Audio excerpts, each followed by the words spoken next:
नाजरीन, दरीचे के चौथे एपिसोड में मैं आपके साथ फिर एक बार हाजिर हूँ। मैं हूँ आसिम मोहिद्दीन और आज हम बात करेंगे गुपकार डिक्लेरेशन की। गुपकार डिक्लेरेशन जो कुछ दिन पहले पास कर दी गई डॉक्टर फारूक अब्दुल्ला की रेजिडेंस पे, जहाँ पर लगभग सारी सियासी जमातें मौजूद थी और जिन्होंने ये तय कर लिया कि जम्मू कश्मीर को वो सारी चीज़ें वापस लाने के लिए कोशिश की जाएंगी जो चीज़ें इससे 5 अगस्त 2019 को मरकज़ी सरकार ने छीन ली। इस पे हम तफसीलन बात करेंगे, हर पहलू को सामने रखेंगे कि पॉसिबल कितना है और नामुमकिन कितना है ये सब कुछ। लेकिन उससे पहले मुझे लग रहा है कि हमें ग्लोबल पर्सपेक्टिव में जाना चाहिए और ग्लोबल पर्सपेक्टिव में हम ये सारी चीज़ें देखते हैं कि पहले 5 अगस्त 2019 के बाद मसले कश्मीर की क्या सूरत हाल बैनुल अक़वामी सतह पर रह चुकी है। अगर हम पाकिस्तान की बात करें तो पाकिस्तान इन मामलों को लेके तो बहुत ही ज़्यादा प्रोएक्टिव हो चुके हैं। अब इस वक्त बहुत कोशिश कर रहे हैं कि इंटरनेशनल लेवल पे ग्लोबल प्रेशर भारत पे लाया जाए और जो जम्मू कश्मीर की जो सूरत हाल है इस वक्त, इसको वापस लिया जाए जो ये 5 अगस्त 2019 से पहले थी, या फिर इस पे बातचीत की जाए पाकिस्तान के साथ। बहरहाल भारत पे भी कुछ हद तक प्रेशर आ चुका है और ये प्रेशर आने के बाद अब कितना और प्रेशर आ सकता है उसके बारे में मुझे लग रहा है बात करना इस वक्त कबल अज़ वक्त होगा, क्योंकि दुनिया 2 हिस्सों में बढ़ चुकी है और एक ब्लॉक जिसको लीड कर रहा है चाइना, जिसमें पाकिस्तान, तुर्की, रशिया शामिल है, और दूसरा ब्लॉक जिसको लीड कर रहा है अमेरिका, जिसमें भारत भी शामिल है। तो दुनिया 2 हिस्सों में बढ़ चुकी है। इस माहौल में, इस तनाजुर में मसले कश्मीर कितना अहमियत का हामिल है ये बताना इस वक्त दुरुस्त नहीं होगा, क्योंकि मुझे लग रहा है इस चीज़ के लिए आगे आने वाले टाइम में इंतज़ार करना होगा। यहाँ तक कि अगर आप देखेंगे कि जो पाकिस्तान के जो सफ़ीर रह चुके हैं भारत में, अब्दुल बासित, उन्होंने भी ये बात कही कि जो 5 अगस्त 2019 को जो फ़ैसला लिया गया है, भारत की मरकज़ी सरकार ने जो फ़ैसला लिया है उसको बदलना या फिर 5 अगस्त 2019 से पहले की जो पोजीशन है जम्मू कश्मीर को वहाँ ले जाना नामुमकिन है अब। ताहम यहाँ गुपकार डिक्लेरेशन में एक रेजोल्यूशन पास होता है, यहाँ पर सियासी जमातें इस पे बात करती है और ये चाहती है कि वो इस पे बिल्कुल स्ट्रगल करेंगे और इसको उसी सूरत हाल में लाने के लिए हर तरह की कोशिश करेंगे। बात करने से पहले मैं आपके सामने वो डिक्लेरेशन का एक जो पहलू है, जो एक सेंटेंस मैं आपके साथ पढ़ना चाहता हूँ। पहले वो we are committed to strive for the restoration of articles 370 and 35A the Constitution of J&K and the restoration of the state and any division of the state is unacceptable to us. We unanimously reiterate that there can be nothing about us without us. ये एक joint resolution जो वहाँ पर पास कर दी गई उसका crux है। साफ शब्दों में जो 2019 5 अगस्त को हो चुका है वो हमें तस्लीम नहीं।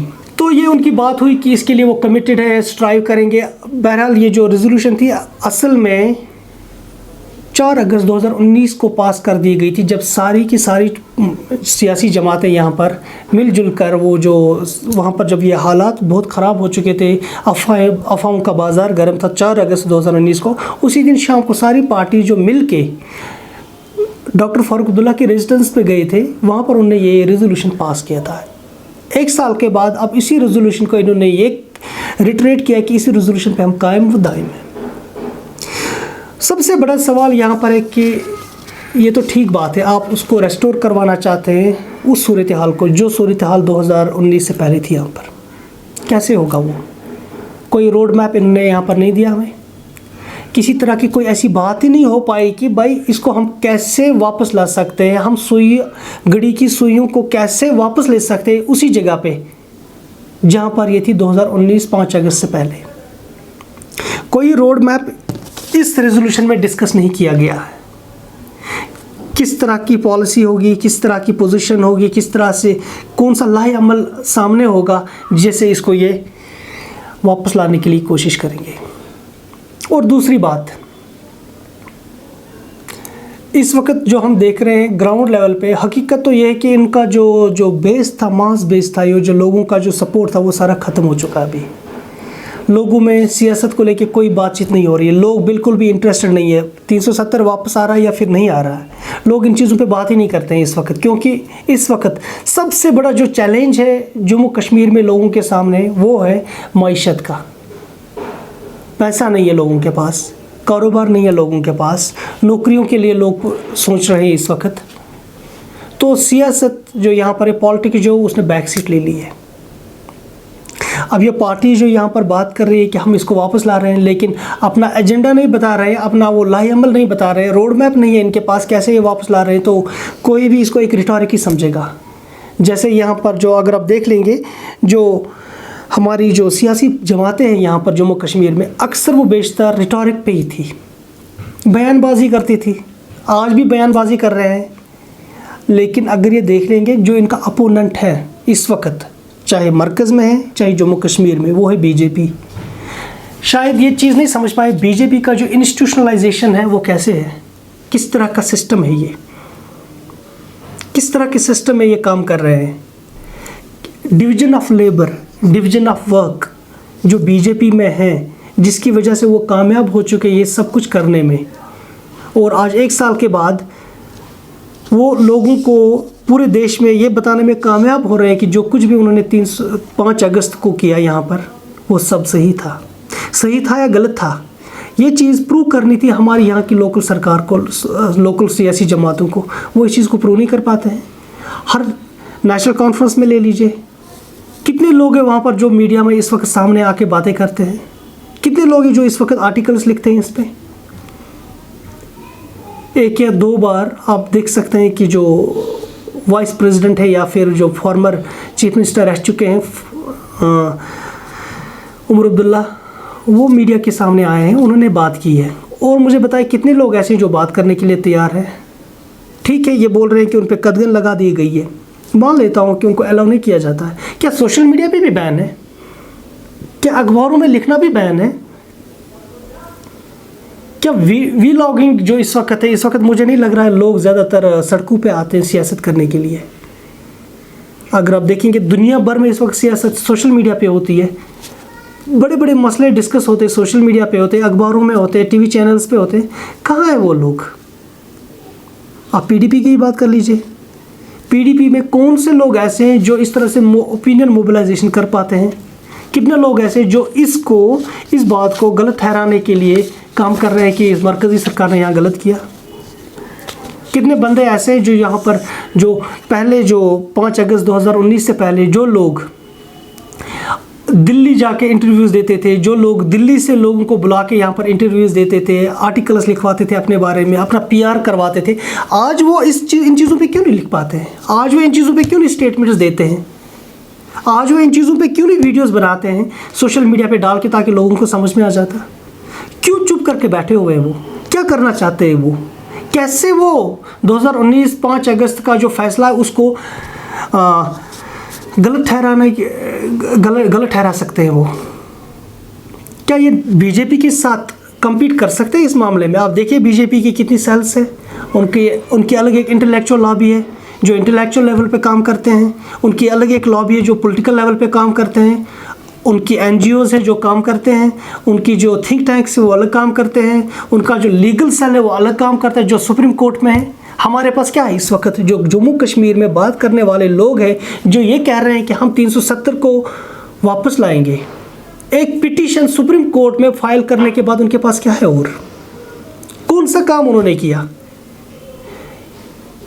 1952 में जब दिल्ली एग्रीमेंट साइन किया शेख मोहम्मद अब्दुल्ला ने दिल्ली के साथ, और वो एग्रीमेंट जिसमें empowerment, socio economic and political empowerment of Jammu and Kashmir का जो माहिदा साइन हुआ था, उसके बाद तो डिसएम्पावरमेंट ही हुआ। ना आपके पास प्राइम मिनिस्टर रहा, ना आपके पास प्रेसिडेंट रहा, ना आपके पास बाकी तरह के कानून रहे। उसके बाद आज तक अगर आप देख लेंगे कौन सा एम्पावरमेंट के लिए उन्होंने काम किया 50 सालों में?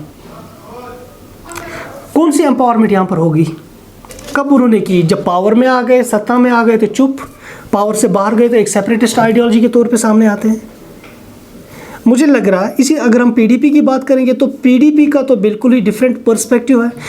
वो कुछ भी नहीं जानते बिना स्ट्रीट प्रोटेस्ट। इनफैक्ट कि अगर नेशनल कॉन्फ्रेंस ने एक पिटीशन दायर की है सुप्रीम कोर्ट में 5 अगस्त 2019 के फैसले के खिलाफ, पीडीपी ने तो वो भी नहीं किया।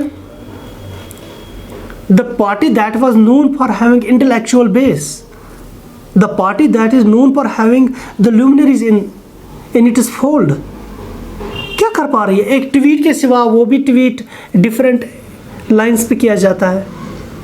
कौन सा काम किया जाता है ग्राउंड पे? किस तरह का मोबिलाइजेशन होता है? Opinion mobilisation is very important. कर पाते हैं क्या? नहीं कर पाते। Maybe they are waiting for the day कि जिस दिन हमारे से रिस्ट्रिक्शंस हटा दीजिए, हम सड़कों पे जाएंगे, लोग जमा करेंगे। क्या आपको लग रहा है हम लाखों लोग जमा होने के बाद जब तक ना कोई लीगल पॉलिटिकल मास ओपिनियन बिल्ड होगा, कोई ऐसी चीज़ पॉसिबल हो सकती है क्या? इतना बड़ा डिसीजन जो लिया गया है इस वक्त मरकज़ी सरकार ने, क्या हम उस डिसीजन को टर्न बैक कर सकते हैं स्ट्रीट प्रोटेस्टर्स के साथ? वरना स्ट्रीट प्रोटेस्टर्स तो हमने 2016 में भी किए, 2019 में भी हो गए, यहाँ पर 17 में भी, 19 में तो नहीं हो गए लेकिन 18 में तो हो गए, यहाँ पर 2010 में भी हो गए, 2008 में भी हो गए। तो क्या बदला उन चीज़ों से? एक सिस्टम नहीं है हमारे पास। हमारी जो सियासी जमातें, लोकल सियासी जमातें, कोई सिस्टम नहीं है इनके पास, कोई इंस्टीट्यूशनलाइजेशन नहीं है इनके पास, कोई हायरार्की नहीं है इन लोगों के पास। बहरहाल मैं ये चीज़ बताना चाहता हूँ कि हमारी जो यहाँ की सियासी जमातें हैं, इन्हें रिटॉरिक से बाज आना चाहिए और वाकई में एक्शनेबल स्टेटमेंट्स देने की ज़रूरत है इस वक्त, अगर वाकई में ये लोगों के लिए कुछ अच्छा सोच रहे हैं। वैसे तो मुझे इस वक्त लग रहा है 370 के हट जाने के बाद तो मुझे लग रहा द इम्पॉर्टेंट थिंग जो मैंने ऑब्ज़र्व कर रहा हूँ, मे बी आप मुझसे सहमत नहीं है, बट ये हकीकत मुझे लग रही है कि जो यहाँ की जो लोकल मकामी सियासी जमातें हैं, ये एक एग्जिस्टेंशियल थ्रेट फेस कर रही है। लोगों का छोड़ दीजिए, पहले अपनी एग्जिस्टेंस के लिए अगर ये काम करेंगे तो इनको अपने आप को ओवरहाल करने की ज़रूरत है, इनको अपने आप को बदलने की ज़रूरत है। रिटॉरिक से, बयानबाजी से बाहर आके एक्शंस पे काम करना चाहिए, एक्शन दिखाना है ग्राउंड पे। एक मल्टी प्रोंग्ड स्ट्रेटजी होनी चाहिए इनके पास थिंक टैंक्स होने चाहिए, इनके पास सोशल लेवल पे ओपिनियन मोबिलाइजेशन के लिए लोग होने चाहिए। बयानबाजी तो ठीक है, लेकिन बयानबाजी के साथ साथ सिस्टम काम करता है। आप जज्बात लोगों के उबार सकते हो, लेकिन कानून नहीं बदल सकते हो जब तक ना आप कानूनी तौर पर उसको काउंटर करोगे। आप लोगों को जज्बातों में लाके इकट्ठा कर सकते हो, लेकिन उनकी खैर खाई के लिए कोई काम नहीं कर सकते जब तक ना आप एक लीगल प्रोसेस, एक पॉलिटिकल प्रोसेस, एक सिस्टमेटिक इंटेलेक्चुअल प्रोसेस के थ्रू काम करना शुरू कर दोगे।